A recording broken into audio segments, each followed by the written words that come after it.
환영합니다, 여러분. 자, 혹시 넘쳐나는 아이디어, 끝이 없는 기능 개발에 지치신 적 있나요?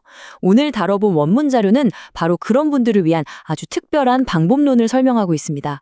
무작정 코드를 짜고 기능을 찍어내던 방식에서 벗어나서 고객이 진짜로 원하는 걸 꿰뚫어보는 문제 해결사로 완전히 거듭날 수 있는 비법 말이죠. 제품을 만들기 전에 반드시 거쳐야 할 핵심 과정들 지금부터 하나하나 짚어보겠습니다. 자, 흔히들 착각하는 게 딱 하나 있어요. 고객 리서치? 그거 그냥 사람들한테 뭐 원하냐고 묻고 설문조사 돌리면 되는 거 아니야? 하시는 분들 많잖아요. 근데 이거 정말 큰 오해입니다.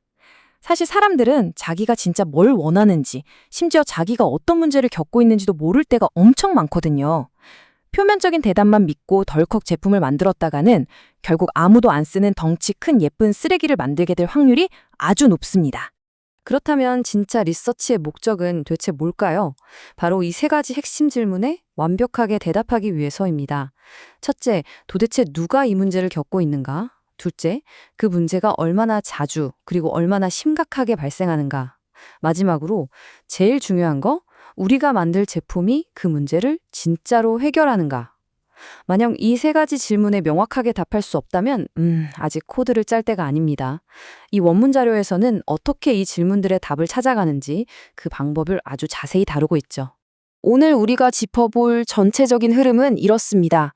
1단계 문제를 발견하고 정의하기, 2단계 시장 가치 증명하기, 3단계 만들기 전에 테스트하기, 4단계 사용자 경험 다듬기, 그리고 마지막 5단계 출시 후 데이터를 기반으로 개선하기입니다. 자, 그럼 본격적으로 이 여정을 따라가 볼까요? 각 단계로 넘어가기 전에 여러분이 머릿속에 딱 각인시켜야 할 4가지 주문이 있습니다. 먼저 고객을 관찰하고 문제를 정의한 다음 가설을 검증하고 마지막으로 UX를 개선한다.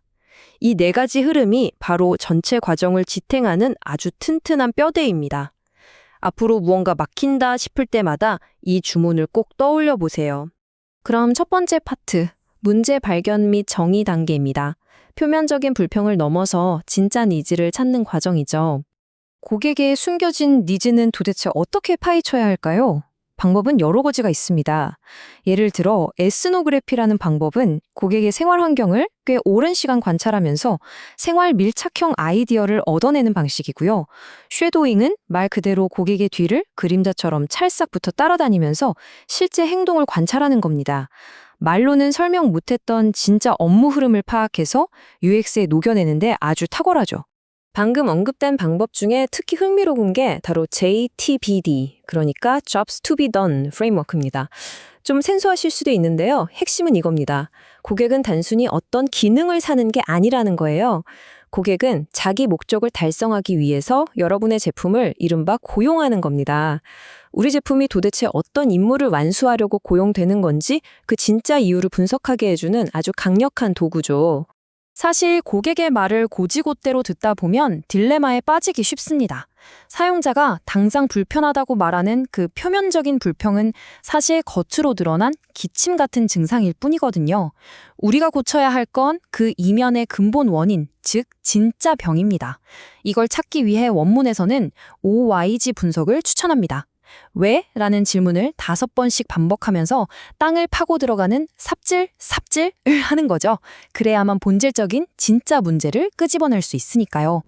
자, 진짜 문제를 찾았다면 이제 두 번째 파트, 시장 가치 증명 단계로 넘어갑니다. 데이터로 사업성을 꼼꼼하게 검증해 보는 거죠. 복잡하고 변덕스러운 사람들의 마음을 어떻게 딱 떨어지는 데이터로 바꿀 수 있을까요? 이럴 땐 컨조인트 분석 같은 방법을 씁니다. 기능이나 가격, 브랜드 같은 여러 속성을 조합해서 고객 선호도를 아주 명확한 수치로 뽑아내는 거죠. 이걸로 어떤 기능을 우선할지 패키징을 결정합니다. 또 가격 민감도 조사를 통해서 사람들이 지갑을 열 만한 수용 가능한 가격대를 찾아내고 수익 모델을 기획하기도 하죠.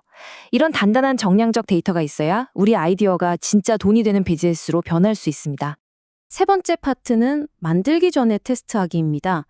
코드 한 줄 짜기 전에 아이디어가 진짜 먹힐지 생존 신고부터 해보는 거죠. 이 검증이라는 건요, 정말 아주 작고 빠르게 쪼개서 진행되어야 합니다. 첫날에 바로 컨셉을 테스트하고 3일차에는 랜딩 페이지 하나 띄워서 수요를 보는 식이죠. 여기서 이 원문 자료가 소개하는 아주 기발하고 약간은 얄미운 방법이 하나 있는데요. 바로 1주차의 가짜 문 테스트입니다. 아직 개발도 안 한 기능인데 버튼만 쓱 만들어두고 사람들이 진짜로 그 버튼을 누르는지 카운트해 보는 겁니다. 실제 수요를 아주 빠르고 확실하게 증명하는 정말 똑똑한 방법이죠. 이렇게 한두 달에 걸쳐 점진적으로 검증해 나가는 게 핵심입니다. 이쯤에서 방금 잠깐 스쳐간 MVT, 최소 기능 제품에 대해 확실히 정리해두고 가죠. 여기서 가장 중요한 포인트는 이겁니다. MVP는 절대 완성된 제품의 초기 버전이 아닙니다. 오직 시장의 반응을 보고 우리가 생각한 문제와 솔루션이 딱 맞아떨어지는지 테스트하기 위해 만든 가장 기본적인 학습 도구일 뿐이에요. 그러니까 제발 처음부터 완벽하게 만들려고 애쓰지 마세요. 무조건 작게 만들어서 진짜 반응을 얻어내는 데에만 집중해야 합니다. 이제 네 번째 파트, 사용자 경험 완벽하게 다듬기 단계로 가보겠습니다. 화면의 흐름과 사용성을 매끄럽게 만드는 과정이죠. 검증이 끝난 인터페이스는 어떻게 다듬어야 할까요? 구체적인 전술들을 좀 보면요. 먼저 카드 소팅이 있습니다. 사용자가 정보를 어떻게 분류하는지 가만히 관찰해서 고객의 머릿속과 똑같이 흘러가는 직관적인 메뉴 구조를 짜는 겁니다. 또 초보자 입장에서 단계별로 화면을 점검하는 인지적 워크스루를 거치면 우리 서비스를 생전 처음 써보는 사람도 아무런 헤맴 없이 목적지에 도달할 수 있게 아주 쾌적한 UX를 완성할 수 있습니다. 드디어 마지막 다섯 번째 파트입니다. 출시 후 데이터 기반 개선. 실제 데이터를 바탕으로 끊임없이 진화하는 단계입니다. 여러분, 제품 출시는 절대 결승선이 아닙니다. 오히려 진짜 실전 데이터를 빨아들이는 출발선에 가깝죠. 여기서 소개하는 세 가지 도구는 사용자 행동의 진실을 파헤치는 완벽한 자백제나 다름없습니다. 가입부터 결제까지 도대체 어디서 사람들이 우르르 이탈하는지 추적하는 퍼널 분석, 이걸로 전환율을 획기적으로 끌어올릴 수 있고요. 또 사용자가 화면에서 어떻게 움직이는지 그대로 녹화해서 보는 세션 리플레이를 활용하면 기획자 머리로는 상상조차 못했던 숨은 버그들을 아주 족집게처럼 찾아낼 수 있습니다. 우리는 항상 우리가 아주 논리적이고 완벽한 경로를 설계했다고 굳게 믿잖아요. 그런데 막상 출시하고 나서 사용자가 어디를 터치했는지 히트맵을 딱 켜보면 정말 처참한 현실을 마주하게 됩니다. 방황하는 사용자들이 엉뚱한 곳을 마구 누르고 시선이 여기저기 분산된 붉은 자국들을 보고 있으면 내가 정말 오만했구나 싶으실 겁니다. 그래서 우리는 반드시 데이터를 보고 화면 배치를 끊임없이 수정해야만 하는 거죠. 자, 오늘 원문 자료를 통해 살펴본 이 기나긴 여정, 그 궁극적인 비밀을 딱 한 문장으로 요약해 보겠습니다. 작게 시작하고 빠르게 검증하고 끊임없이 반복하라.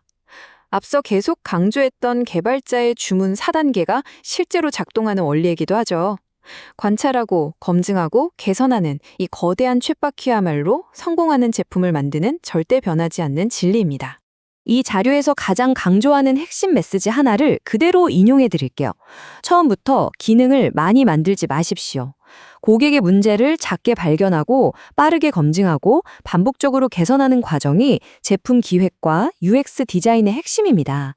멋진 코드, 화려한 디자인 다 좋지만 항상 문제가 최우선이라는 사실 절대 잊으시면 안 됩니다. 자, 오늘 준비한 이 흥미로운 방법론에 대한 설명은 여기까지입니다. 지금 여러분이 기획하고 있거나 한창 개발 중인 제품을 한번 머릿속에 떠올려 보세요. 그리고 스스로에게 이 도발적인 질문을 꼭 던져보셨으면 좋겠습니다. 나는 오늘 도대체 누구의 어떤 문제를 해결하고 있는가? 만약 이 질문에 지금 당장 명쾌하게 답하실 수 있다면 여러분은 이미 아주 성공적인 제품 빌더의 길을 걷고 계신 겁니다. 그럼 다음 시간에도 명쾌한 원문 자료 분석과 함께 다시 찾아오겠습니다.